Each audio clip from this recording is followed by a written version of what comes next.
신앙 고백하십니다. 전능하사 천지를 만드신 하나님 아버지를 내가 믿사오며 그 외아들 우리 주 예수 그리스도를 믿사오니 이는 성령으로 잉태하사 동정녀 마리아에게 나시고 본디오 빌라도에게 고난을 받으사 십자가에 못 박혀 죽으시고 장사한 지 사흘 만에 죽은 자 가운데서 다시 살아나시며 하늘에 오르사 전능하신 하나님 우편에 앉아 계시다가 저리로서 산 자와 죽은 자를 심판하러 오시리라. 성령을 믿사오며 거룩한 공예와 성도가 서로 교통하는 것과 죄를 사하여 주시는 것과 몸이 다시 사는 것과 영원히 사는 것을 믿사옵나이다. 아멘. 246장 찬송합니다.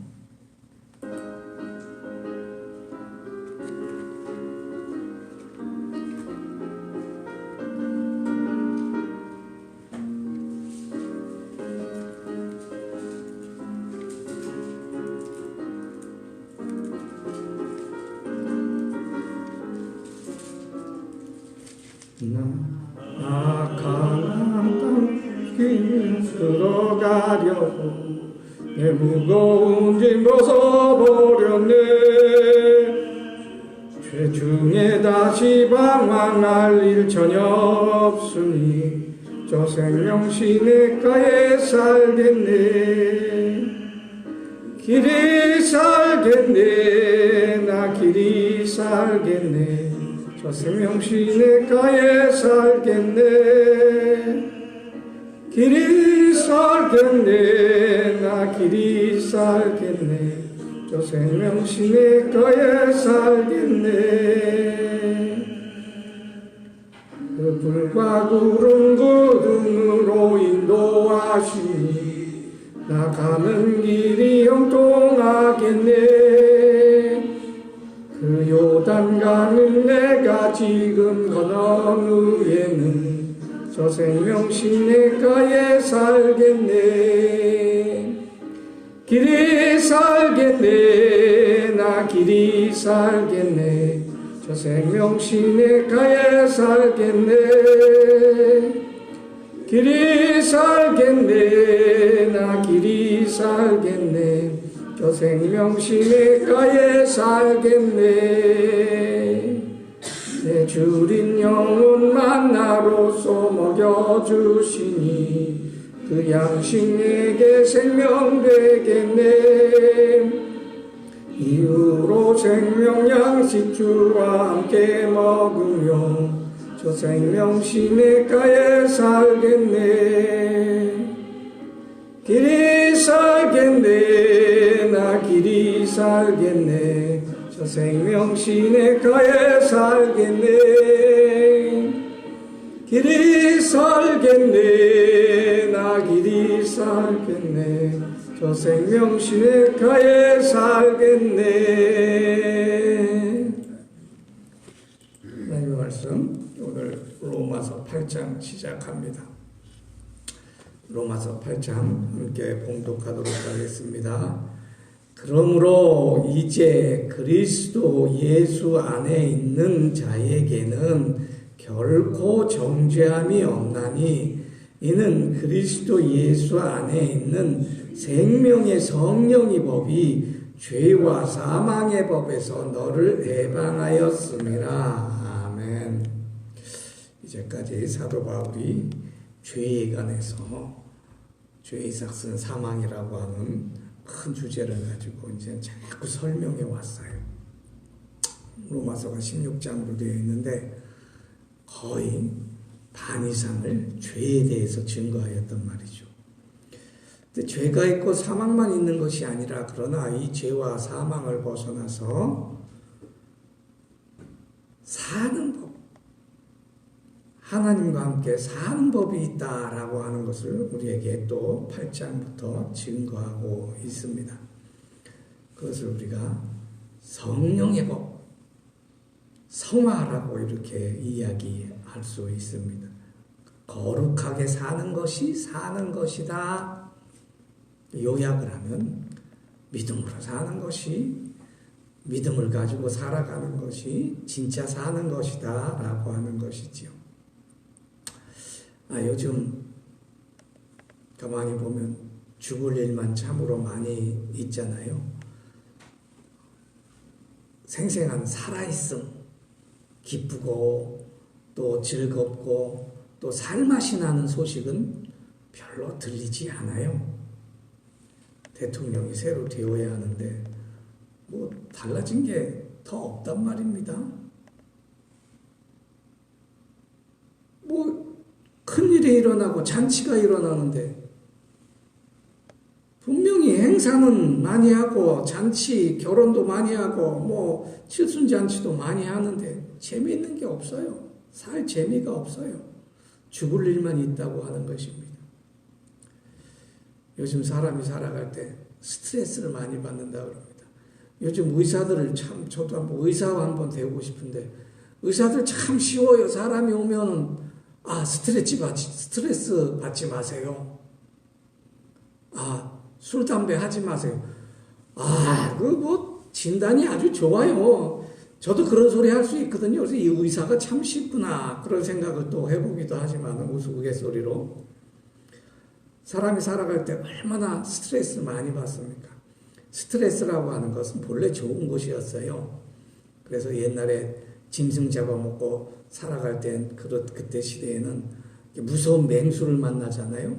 그러면 거기에 대해서 사람이 우리 몸이 대처하는 방법을 생기게 하기 위해서 이 스트레스에 대한 반작용으로 호르몬이 나와가지고 사람이 적당하게 거기에 이렇게 대처할 수 있도록 이렇게 하는 좋은 여건이었는데 요즘 스트레스가 센 건지 사람이 약한 건지 스트레스를 못 이겨가지고 참으로 우울증에 걸리는 사람이 많아요. 요즘 갓난아기들도 스트레스 받는다고 합니다. 근데 더 문제는 뱃속에 태아가 스트레스를 받는다 그래요. 그래서 태교를 잘해야 된다 그러고 아기를 가졌을 때는 참으로 스트레스 받지 않고 항상 몸과 마음을 릴렉스하고 편하게 가져야 한다 그렇게 이야기도 해봅니다. 옛날에 가난한 시절에 제가 중학교 시절을 보면 연필 하나 없어서 공부하기 힘들었던 거 기억해요. 샤프 펜슬이라는 게 중학교 1학년 때 처음 나왔는데 그게 얼마나 신기했는지. 그래서 돈을 모으고 해가지고 직접 그거 사면 비싸니까 짝꿍한테 크림빵 하나 사주고 그걸 가진 적이 있었거든요. 그래서 얼마나 신난지 모르겠어요. 가난한 시절에는 스트레스가 별로 없는가? 저는 그런 생각을 해봐요. 별로 스트레스를 받지 않은 것 같았어요. 그냥 열심히 뭘 하면 되고 없는 것이 그저 없는 거니까 큰 욕심 안 부렸단 말이죠.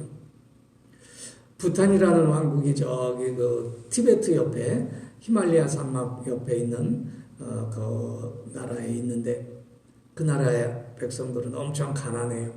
그런데 94몇 %가 삶의 만족도를 가지고 행복하게 살아간다고 합니다. 그러니까 제가 있었던 필리핀에도 가난한 사람들이 별로 스트레스가 별로 없어요. 옆에서 남편이 죽어가도 아들이 아파가도 그렇게 큰 스트레스를 안 받는단 말이죠. 가만히 생각해 보니까 스트레스가 우리 죄하고도 관련이 있다. 가만 보니까 그 죄라는 게 무엇이 되고 싶어, 무엇을 가지고 싶어 하는 그런 것 때문에 오는 스트레스가 아닌가 그런 생각을 해봅니다. 근데 더 중요한 건 이 스트레스를 이기고 그것을 극복하고 삶을 좀 긍정적으로 살아가면 되는데 우리 아이들은 그렇지 못해요. 제 아들도 그렇지 못해요. 성장을 잘했다고 하나 여전히 어릴 때 스트레스 받은 걸 기억하고 있단 말이죠. 종종 아빠하고 얘기하면 그 얘기를 자주 해요. 근데 스트레스를 견디지 못하면 사람이 우울증에 걸리게 됩니다. 우울증 걸리면은 아주 이거는 무슨 육체적인 육신의 병 걸리는 것보다 더 심해가지고 삶이 아주 불편해져요. 근데 제가 신학적으로 우울증이나 스트레스 이기는 법 가만 생각해 보니까 이게 남이 나를 알아주지 못해서 생기는 병이네요. 제가 진단해 보니까 그래요. 남편이 아내를 알아주지 못하고 아내가 남편을 알아주지 못하고 우울증 걸린다고. 부모가 자식을 알아주지 못하니까 자식들이 우울증 걸린단 말이에요. 우울증 걸리니까 그걸 극복하기 위해서 약물도 먹고, 약물을 또 잘못 먹으면 되면 중독성 있는 약물 먹고, 또 그러다 못해 사람이 자살도 하게 되고. 요즘은 주부 우울증도 있어가지고 둥지 증후군이라 그래가지고 애들 다 키우고 시집 장가 가니까 허탈해가지고 주부들이 우울증 걸려서 황혼에 이혼하는 사람들이 많이 있다 그래요. 근데 왜 이것을 풀지 못하는가? 가만 보니까 우리의 삶의 짐이 너무 무거워서 그렇다라는 것은 인정해야 되지만, 그러나 그 삶의 짐이, 그 압박감, 그 스트레스잖아요. 그 삶의 짐을 벗어버리는 방법을 안다면 스트레스나 우울증이 극복될 수 있지 않을까. 그래서 하나님께서는 우리에게 그 짐을 덜어주고자 예수 그리스도를 우리에게 보내신 것입니다. 마태복음 11장 29절에 나는 마음을 온유하고 겸손하네 나의 멍에를 메고 내게 배우라 그랬어요. 그래야면 너희 마음이 쉼을 얻으리라 그랬어요. 여러분 육체적으로 아무리 힘들어도요, 마음이 편하면 그 힘든 거 금방 이길 수 있습니다. 힘든 거 힘든지 몰라요. 근데 문제는 이 마음이 쉼을 얻지 못하니까, 마음의 멍에를 메고 다니까. 여기서 11장 29절에 말씀하신 마음이 쉼이 얻으리라 했을 때 이 마음은 우리의 영을 의미해요. 영이. 그리고 요즘은 영적 스트레스라고 하는 신종 하나가 생겨요. 삶의 멍에가 얼마나 무거운지 옛날에 그 김수희라는 사람이 멍에라는 노래를 불렀는데 이게 히트쳐가지고 이 여자 가수를 아주 유명하게 만들었지. 우리는 멍에가 많아요. 짐이 너무 많아요. 이 멍에를 오늘 사도 바울은 정죄라고 하는 것으로 표현했다고 하는 것을 여러분 주의하시기 바랍니다.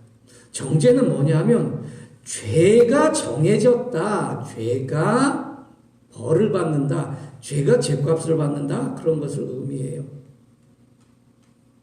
죄를 지은 사람은 정죄를 받잖아요. 살인한 사람은 살인한 죄를 받고 도둑질한 사람은 도둑질한 죄를 받아요. 그 죄에 대한 벌을 받는데 이 죄에 합당한 대가를 성경은 정죄라고 하는데 그 정죄가 오늘 본문 2절에 죄와 사망의 법에 이르게 한다는 것입니다. 그러니까 죄와 사망에 이르게 한다는 것입니다. 그것이 정죄예요. 죄에 대한 결과란 말입니다. 원래 아담과 하와가 생명나무의 열매를 먹고 선악을 알게 되었을 때 그때부터 양심이 발동이 되어서 하나님 앞에 죄의 지은 걸 알고 숨어버려요. 우울증 걸린 사람은 숨어요. 우울증 걸린 사람은 자꾸 대인 사람 만나는 걸 회피하고 그러다 보니까 컴퓨터에 매달리고 컴퓨터 속에서 컴퓨터는 대화는 안 하지만 자기가 시키는 대로 다 하니까 그래서 게임 중독에 빠지기도 하고 우리 아이들이 그렇단 말입니다. 제가 있던 부목사로 있었던 교회에 안수받기 전에 한 집사님이 아들이 있었는데 이 아들이 고등학교 3년 내내 방에 틀어박혀가지고 컴퓨터하고 씨름하고 나오질 않는 거예요. 그래서 부모가 걱정을 많이 해요. 이 아이가 뭐 어떻게 된 거 아니냐. 근데 하나님께서 축복을 내려주셔가지고 그 아이디가 연세대 컴퓨터학과에 들어가게 됐어요. 이 집사님 기도 많이 하는 집사님이셨는데 자기 스스로 극복할 수 있는 그런 우울증이라든가 이런 것은 이렇게 큰 좋은 미래를 예비하는 것이 되는데 그런데 많은 사람, 대다수 사람이 그렇지 못해요. 우울증에 쓰러져 죽게 된다고 하는 것입니다. 그러나 예수님은 예수를 믿는 믿음은 이 영적 스트레스, 이 우울증을 극복할 수 있는 가장 좋은 것을 우리에게 제시를 한다. 그것은 하나님이 나를 알아주신다. 하나님이 나를. 예수께서 내 안에 가셔서 나의 모든 것을 알아주신다. 그래? 그거 좋은 일이다. 우리가 사람 만날 때 칭찬해주고 그걸 긍정해주는 사람이 있는가 아니야. 무조건 깔아뭉개는 사람이 있어요. 남편, 아내 말 깔아뭉개면 힘듭니다. 아내, 남편 말하는 거 무조건 깔아뭉개버리면 이게 관계가 안 좋다는 것이에요. 그런데 하나님은 항상 우리를 깔아뭉개지 않아요. 아무리 잘못한 것이라도 하나님께서 인정해 주시고 내가 연약하구나. 그래서 죄를 지었구나. 내가 그것을 감당하마. 그래서 우리에게 십자가로 오신 예수 그리스도가 계시다고 하는 것입니다.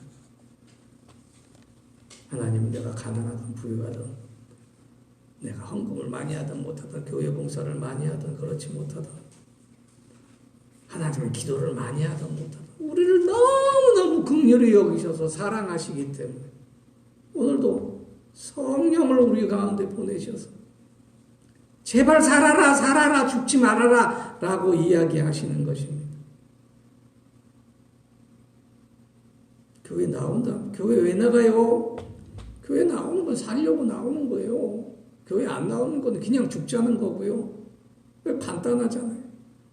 요즘 노인들 우리 주변에도 많이 있지만 어르신들 삶을 많이 포기해. 이렇게 살다 죽으면 되지. 그래서 노인들이 하루에 소주 한 병 안 먹으면 안 되고 하루에 이거 안 먹으면 안 되고 맨날 그렇게 살아간다고 하는 거죠. 그 슬슬이 죽어가요. 독거노인들은 문제 심각하잖아요. 신안군에도 독거노인 문제에 대한 그런 게 있어가지고 그것을 보살피는 제도를 만들어서 신안군 사업으로 많이 이렇게 한다고 그러는데, 독거노인의 문제는 또 뭐가 있을까요? 혼자 있으면 안 돼. 독거노인들이 외롭지 않기 위해서 친구를 대해서 사회복지사들이 정기적으로 돌잖아요. 근데 성령은 어느 시간 맞춰서 나에게 오는 사회복지사가 아니에요. 늘 우리에게 머물러 계셔서 우리의 모든 걸 알아주시고 우리의 모든 것을 인정해 주신단 말이죠. 요엘서 2장 28절에 30절까지 성령의 역할, 우리를 알아주시는 성령의 역할을 설명하고 있습니다. 그 후에 내가 내 영을 만민에게 부어주리니 너희 자녀들이 장래일을 말할 것이요 너희 늙은이는 꿈을 꾸고 이상을 볼 것이며 그때 또 내 영을 내가 남종과 여종에게 부어줄 것이며 내가 이적을 하늘과 땅에 베풀리니 곧 피와 불과 연기고 기둥이라. 여호와의 크고 두려운 날이 이르기 전 해가 어두워지고 달이 핏빛으로 변하기 전에 누구든지 여호와의 이름을 부르는 자는 구원을 얻으리라.